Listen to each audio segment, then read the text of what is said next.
ओम शांति। आज प्यारे बाबा के महावाक्य हैं 22/1/1971 की बाबा की बाणी है। बाबा ने आज का टाइटल दिया दिल तख्त नशीन आत्मा की निशानियां। जो भगवान के दिल में रहने वाले बच्चे हैं उनकी क्या क्या निशानियां होंगी। तो बाबा ने कहा निशानी में कि आज बाबा दिल तख्त नशीन बच्चों से मिलने आए हैं। तो बाबा ने अटेंशन दिलाया कि इस रीति जो बच्चे बाबा के बने हैं उनके मस्तक पर सदैव ही आत्मा की स्थिति तिलक के रूप में चमकती हुई नजर आएगी। जो भी उन आत्माओं को देखेगा उनके मस्तक में आत्मा की स्थिति दिखाई पड़ेगी। दूसरी बात बाबा ने अटेंशन दिलाई कि सर्व आत्माओं के कल्याण की शुभ भावना उनके नैनों में समाई हुई होगी। तीसरी बाबा ने कहा उनके कि उनका संकल्प वचन और कर्म बाबा के समान होगा। जो भी वो संकल्प करेंगे, बोलेंगे, कर्म करेंगे, वो सब कुछ बाबा के समान होगा। चौथी बात बाबा ने कही कि जिन आत्माओं की सर्विस करेंगे उन आत्माओं में स्नेह, सहयोग और शक्ति तीनों गुण धारण कराने की शक्ति होगी। और ये चार बातें इन बच्चों में दिखेंगी जो दिल तख्त नशीन बच्चे होंगे। तो ये बाबा ने खास सारांश में अटेंशन दिलाया। बाबा ने दो निशानियों पर भी अटेंशन दिलाया आज कि एक तो बाबा ने कहा क्यों, क्या, कैसे। कई बार बच्चे बहुत क्यों कैसे करते रहते हैं कि ये क्यों हुआ, क्या हुआ, कैसे। तो ये क्वेश्चन मार्क बहुत लगाते हैं। तो बाबा ने कहा फुल स्टॉप लगाना शुरू करो, क्योंकि अगर ज्ञान मार्ग में तीव्र गति से आगे बढ़ना है तो फुल स्टॉप लगाना बच्चों को अच्छी तरह से आना चाहिए। तो इस उलझन से भी हमें स्वयं को मुक्त करना होगा, तभी हम बाबा के समीप रतन बन सकते हैं। बाबा ने खास टीचर्स को भी आज याद किया। तो बाबा ने कहा टीचर्स भी ये ध्यान दें कि एक एक ऊपर जो है ध्यान देना टीचर का काम है। माने जो भी स्टूडेंट्स हैं उन सब का एक एक का ध्यान रखना, उन्हें आगे बढ़ाना, ये सारा काम बाबा ने कहा टीचर्स का है। क्योंकि टीचर्स के फ्यूचर्स बोलते हैं। जो भी टीचर्स कर्म करेगी वो लोगों के ऊपर बहुत अच्छा प्रभाव डालता है। तो टीचर्स को अपने फरिश्तेपन के फीचर्स द्वारा सर्विस करनी है। टीचर द्वारा ही ये शब्द अब तक निकलते चाहिए कि मेरी नेचर है। माने बाबा ने कहा टीचर ये शब्द प्रयोग नहीं कर सकती कि ये मेरी नेचर है, मेरे मुख से निकल गया ऐसा। तो टीचर को ये शोभा नहीं देता है, क्योंकि यह कहना शक्तिहीनता की निशानी है। पुरुषार्थ शब्द भी बाबा ने यूज करने के लिए कहा कि पुरुषार्थ शब्द पुरुषार्थ से छुड़ाने का साधन बना देता है। इसलिए आप लोगों के शब्द रचना द्वारा भी आपके सामने आते हैं। इसलिए सदैव यह समझो कि गुंबज की तरह हमारी आवाज गूंजती है। तो पुरुषार्थ शब्द भी बाबा ने कहा नहीं बोलेंगे सब बच्चे कि हम पुरुषार्थ कर रहे हैं, हम तो पुरुषार्थी हैं, तो जीवन भर हम पुरुषार्थ में ही लगे रहेंगे। तो ये कुछ बातों पर बाबा ने हमें आज अटेंशन दिलाया है, जिनको विस्तार से हम अभी सुनने वाले हैं। अब बाबा ने आगे कहा आज इस संगठन को कौन सा संगठन कहेंगे। तो बाबा ने कहा इस संगठन को क्या नाम देंगे। ये संगठन है ब्रह्मा बाप की भुजाएं। जो भी बाबा के बच्चे हैं ये सब ब्रह्मा बाबा की भुजाएं बच्चे हैं। इसलिए इस संगठन को बाप दादा के मददगार, वफादार, बाप दादा के दिल तक नशीन, मास्टर सर्वशक्तिवान कहेंगे। फिर से सुन लेंगे एक बार। बाबा ने कहा ये संगठन है ब्रह्मा बाबा की भुजाएं। और बाबा ने कहा इसलिए संगठन को बाप दादा के मददगार बच्चे कहेंगे, दूसरा वफादार बच्चे कहेंगे, तीसरा बाबा ने कहा बाप दादा के दिल तक नशीन, और चौथा मास्टर सर्वशक्तिवान कहेंगे। ये चार बातें अंडरलाइन कर लेंगे हम। अगर भगवान के बच्चे हैं तो इस संगठन को बाबा ने ये नाम दिया है। और बाबा ने कहा यह संगठन ब्रह्मा बाबा की भुजा है। तो ये चार चीजें बच्चों में होनी चाहिए। तो क्या समझा सभी ने। इतने अनेक टाइटल्स इस ग्रुप के नंबरवार पुरुषार्थ अनुसार हैं। जो दिल के तख्त नशीन बच्चे होंगे उनकी निशानी क्या होती है, टीचर्स है। इसलिए प्रश्न बाबा कर रहे हैं। तो तख्त नशीन की निशानी क्या है। जो तख्त नशीन होंगे उनकी निशानी होगी, एक तो जब भी कोई तख्त पर बैठता है तो तिलक और ताज दोनों तख्त नशीन की निशानी ही होते हैं। जितना आप ताज पे पोशी होती है तो उसकी जो निशानी होती है वो ताज होगा और दूसरा तिलक होता है। इस रीति दिल तख्त पर भी विराजमान आत्माओं की निशानी होती यही होगी कि उनके मस्तक पर सदैव ही अविनाशी आत्मा की स्थिति का तिलक दूर से ही चमकता हुआ दिखाई देगा। पहला नंबर पॉइंट है कि जो बाबा ने कहा जिन बच्चों पर तिलक लग रहा है तो उन बच्चों के मस्तक पर सदैव ही अविनाशी आत्मा की स्थिति तिलक के दूर से ही चमकता हुआ नजर आएगा। दूसरी बात बाबा ने कहा सर्व आत्माओं के कल्याण की शुभ भावना उनके नैनों में, बाबा ने कहा जो तख्त पर विराजमान आत्माएं हो रही हैं उनके बाबा कहते हैं नैनों में भी व मुख से भी, अर्थात मुखड़ा फेस से दिखाई दे, मुखड़े से ये शब्द स्पष्ट दिखाई देंगे कि यह निशानी है। तीसरी बात होगी कि उनका संकल्प वचन और कर्म बाबा के समान होगा। जो बच्चे बाबा ने कहा कि बाबा दिल तख्त नशीन बच्चे हैं उनका संकल्प वचन कर्म बाबा के समान होगा। चौथी बात जिन आत्माओं की सर्विस करेंगे उन आत्माओं में स्नेह, जिन आत्माओं की सेवा करेंगे उन आत्माओं में बाबा ने कहा स्नेह भी झलकता दिखाई देगा सभी को।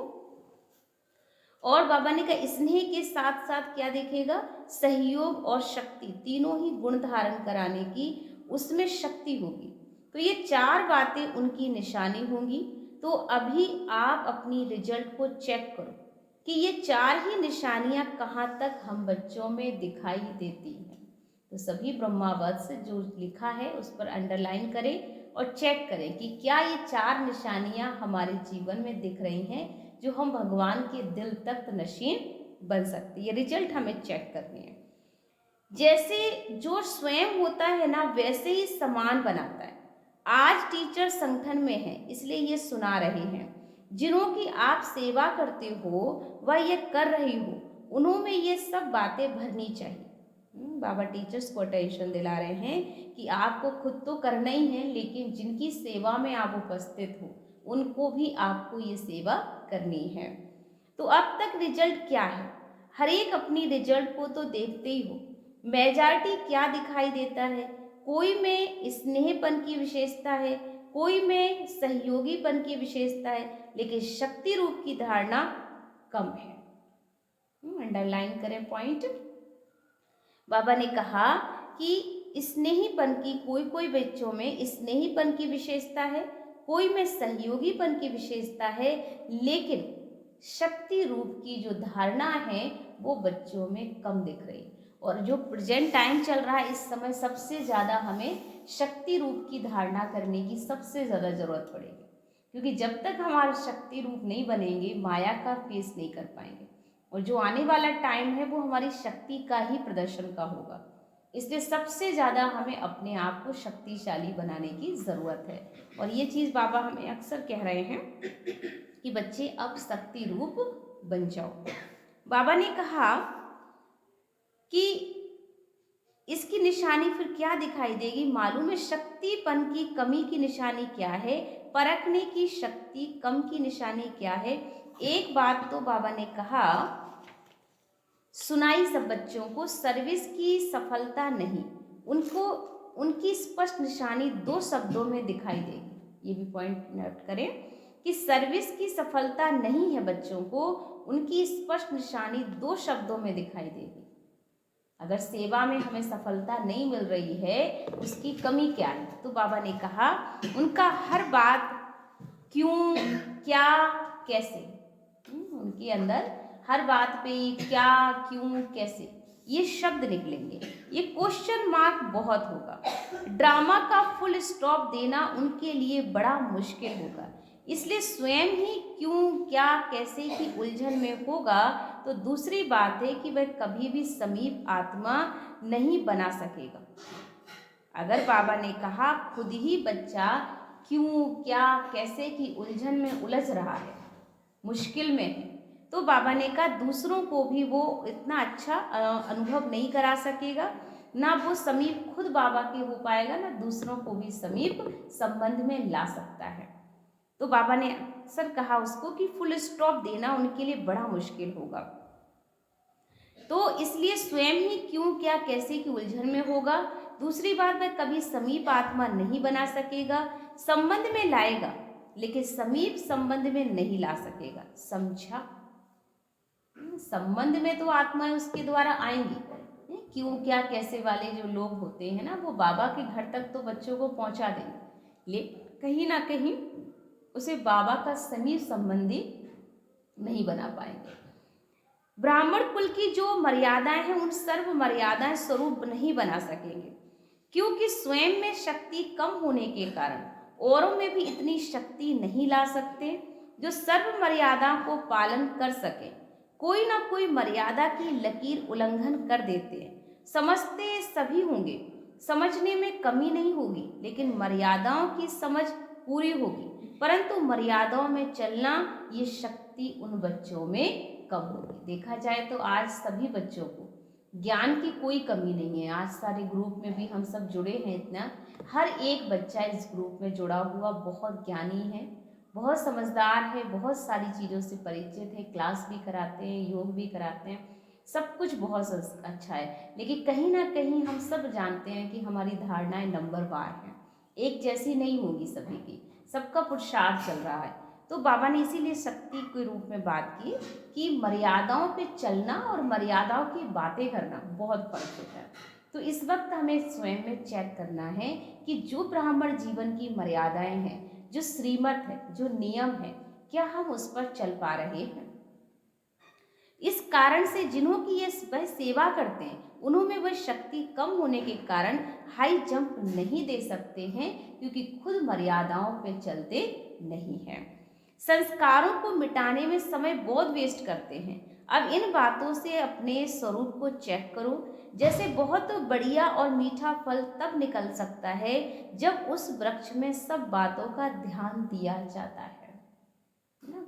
पेड़ होते हैं ना बहुत सारे वैरायटी, और सभी पेड़ों का बहुत ध्यान रखते हैं लोग, उनकी सेवा करते हैं, उनको पानी देते हैं, तब जाकर के बहुत अच्छे फल प्राप्त होते हैं। तो बाबा ने कहा ऐसे ही अनेक आत्माएं जो बाबा के घर आने वाली, उनकी भी हमें बहुत ध्यान रखना पड़ता है, तब जाकर के वो आत्माएं हमारे घर में आकर फल दे पाती हैं, सही तरह बाबा के घर में समीप के संबंधी बन जाती हैं। तो बाबा ने इसलिए अटेंशन दिलाया, जब वृक्ष में सब बातों का ध्यान दिया जाता है, धरती उखाड़ने का भी ध्यान ख्याल, बीज डालने का भी ख्याल, जल का भी ख्याल, सभी ध्यान देना पड़ता है। ऐसे श्रेष्ठ फल तैयार करने के लिए संस्कार मिटाने की शक्ति, ये हुई धरती उखाड़ने की शक्ति। उसके साथ जैसे सभी चीज़ें बीज डालने वाले देखते हैं, वैसे स्नेही भी बनाए, सहयोगी भी बनाए और शक्ति स्वरूप भी बनावे। अगर कोई एक की भी कमी रह जाती है तो क्या होता, जो शुरू में सुनाया कि दिल तख्त नशीन नहीं बन सकते। सभी ने ध्यान से सुना होगा, एक बार फिर से सुन लीजिए, बहुत अच्छी बात बाबा ने अटेंशन में दिलाई है सभी के लिए। जैसे बीज को लेकर के बाबा ने वृक्ष को बात की है कि किस तरह से हमें वृक्ष की ध्यान रखना पड़ता है, तो उसी तरह बाबा ने कहा कि उनके साथ जैसे सभी चीज़ें बीज डालने वाले देखते हैं, वैसे स्नेह भी बनाए, सहयोगी भी बनाए, शक्ति स्वरूप भी बनाए। अगर कोई भी चीज़ की कमी रहेगी तो वह बाबा ने कहा दिल तख्त नशीन आत्मा नहीं बन सकते हैं। तो इसलिए जो भी आत्माएं हमारे द्वारा ज्ञान में आ रही हैं, हम उन्हें सिर्फ एक ही काम करना ना सिखाएं कि बस आप ये सीख जाइए। हमें उनको हर तरीके से ऑलराउंडर बनाना है, उन्हें सहयोगी भी बनाना है, उन्हें योगी भी बनाना है, उन्हें बाबा के घर में स्नेही भी बनाना है, हर चीज़ से हमें ऑलराउंडर बनाना।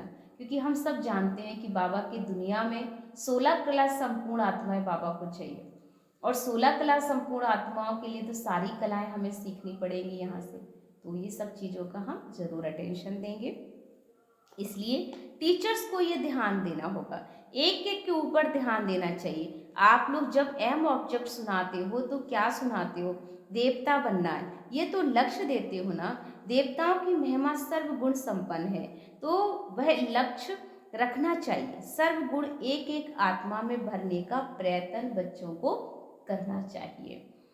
आप टीचर्स को हर एक से मेहनत इतनी करनी चाहिए जो कोई आत्मा भी उल्हाना ना दे। हमारी निमित्त बनी हुई टीचर ने हमको इस बात के ऊपर ध्यान खिंचवाया नहीं है। जैसे कि बाबा कई बार कह देता है ना कि बाबा के लिए भी कोई उल्हाना ना दे दे कि बाबा ने हमको ये बात नहीं बताई। इसीलिए बाबा घोट घोट करके एक एक बात मुरलियों में समझाता है कि कल बच्चा ये ना कहे बाबा आपने इस बात की तो शिक्षा ही नहीं दी थी, तभी तो हमने ये गलती कर ली। तो बाबा मुरली में सारी बातें कहता। वैसे ही बाबा टीचर्स को भी अटेंशन दिलाते कि टीचर्स भी हर एक बच्चे को अच्छी तरह से सिखाए, समझाए हर तरीके से, फिर ना समझे फिर वो ये उल्हाना नहीं देगा कि आपने हमको समझाया नहीं था या आपने हमको ऐसी बात नहीं बताई थी।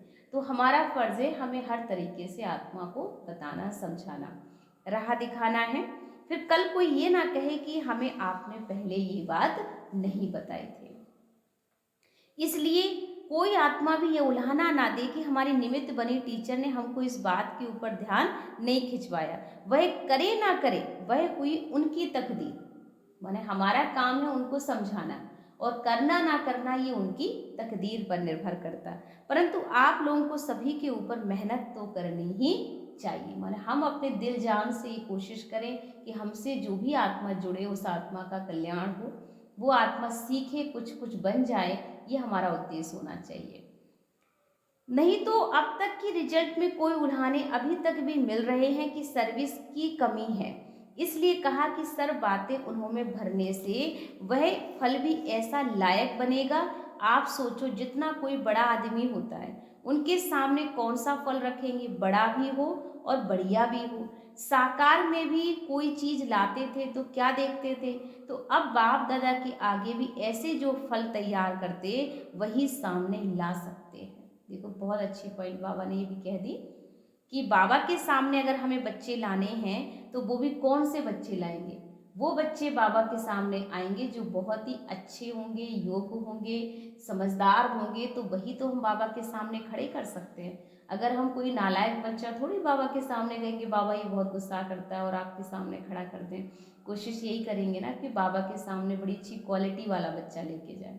तो बाबा ने कहा जैसे आप स्थूल चीज़ें देते हो बाबा को, परफेक्ट या वीआईपीस को दोगे, ऐसे ही बाबा के सामने अच्छे बच्चे लेकर आना है, योग बच्चे लेकर आना है कि बाबा भी खुश हो जाए कि देखो बच्चे कितने अच्छे टीचर्स ने तैयार किए हैं। तो साकार में भी कोई चीज़ लाते थे ना तो क्या देखते थे बाप दादा भी आगे ऐसे ही जो फल तैयार होंगे वही सामने ला सकते हो। इसलिए ये ध्यान रखना जितना जो स्वयं जितने गुणों से संपन्न होगा उतना औरों को भी भर सकता है। अगर हम अपने जीवन में गुण धारण करेंगे तो सामने वाले को जरूर सिखाएंगे। और मुझे एक बात बहुत अच्छी अपनी आदरणीय विद्या दीदी जी की लगती है कि उनके जीवन में एक बहुत अच्छी कला थी कि वो सिखाने की कला, और ये कला उनके पास इतनी पावरफुल थी कि जो भी उनके पास जाता था, चाहे वो छोटे से छोटा खाना बनाना हो, कोई भी काम करना हो, हर चीज़ को बहुत कला के साथ करती थी। और उनकी कला से अनेक आत्मा सीख ले आती थी, जो भी सिखाती थी वो, मैंने हर चीज़ में सिखाने के संस्कार थे कि कोई भी काम कर रहे हो तुरंत टोकना, आप ऐसे नहीं करो, आप ऐसे काम करो। तो वो जो कला थी हर काम की वो लोगों को सीख जाते थे वो हर एक आत्मा। तो वो चीज़ आज बहुत अच्छी लगती है कि उनकी कलाओं से हम भी भरपूर हुए, सीखा, अनेकों को सिखाने के निमित्त बने हैं। तो बाबा ने यही अटेंशन दिलाया कि अगर खुद संपन्न होंगे तो हम औरों को भी संपन्न बना सकेंगे। हर एक रचयिता की सूरत रचना से दिखाई देती है, तो जब रचयिता अच्छा होगा तो रचना भी अच्छी ही होगी। सर्विस आप लोगों के लिए एक दर्पण बन जाए, जिस दर्पण द्वारा अपने अंदर की एक स्थिति को देख सकते हो।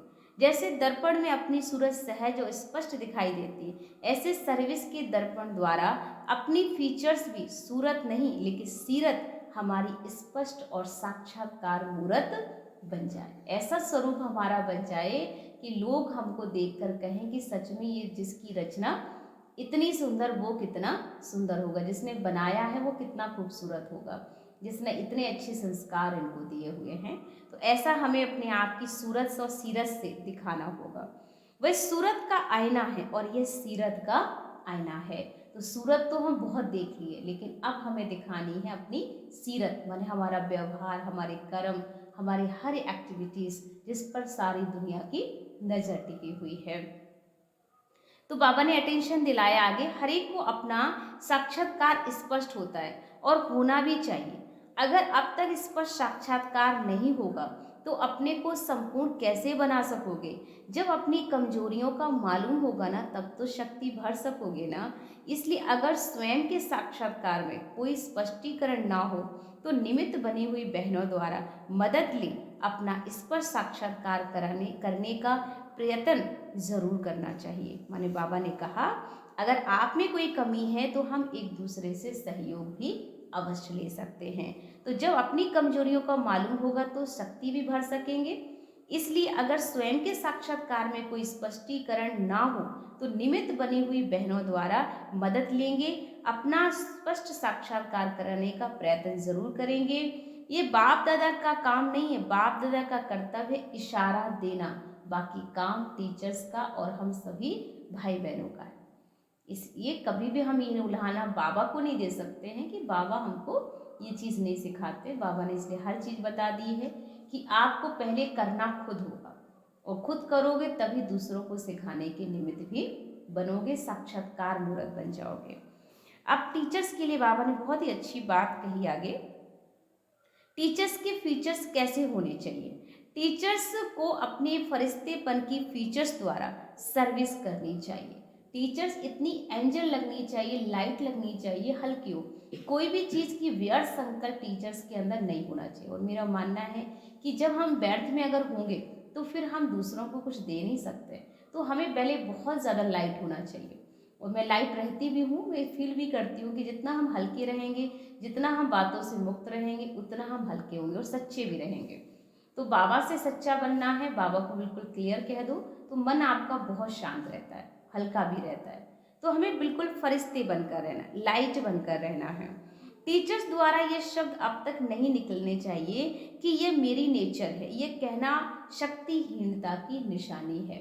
माने कोई भी कमजोरी वाले शब्द को हम ये नहीं कह सकते मेरी नेचर है, मैं तो ऐसे बोल जाती हूँ, मैं ऐसा कर देती हूँ। तो बाबा ने कहा ये टीचर्स को कहना शोभा नहीं देता है।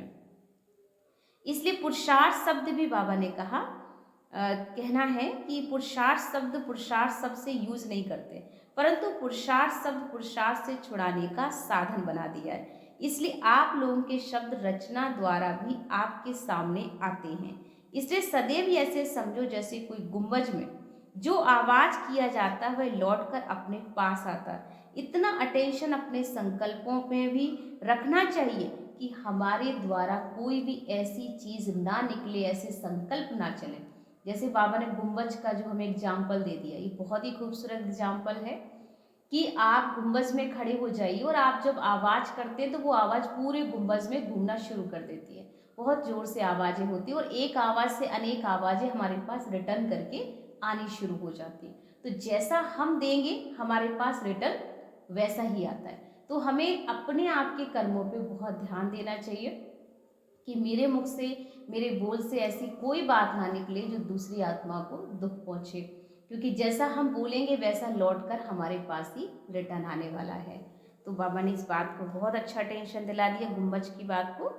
कहाँ कहाँ ये समाचार आते हैं कौन से कि आजकल स्टूडेंट्स नहीं सुनते, मेहनत करते हैं लेकिन आगे नहीं बढ़ते, वहाँ के वहाँ ही खड़े हैं, ये रिजल्ट क्यों है?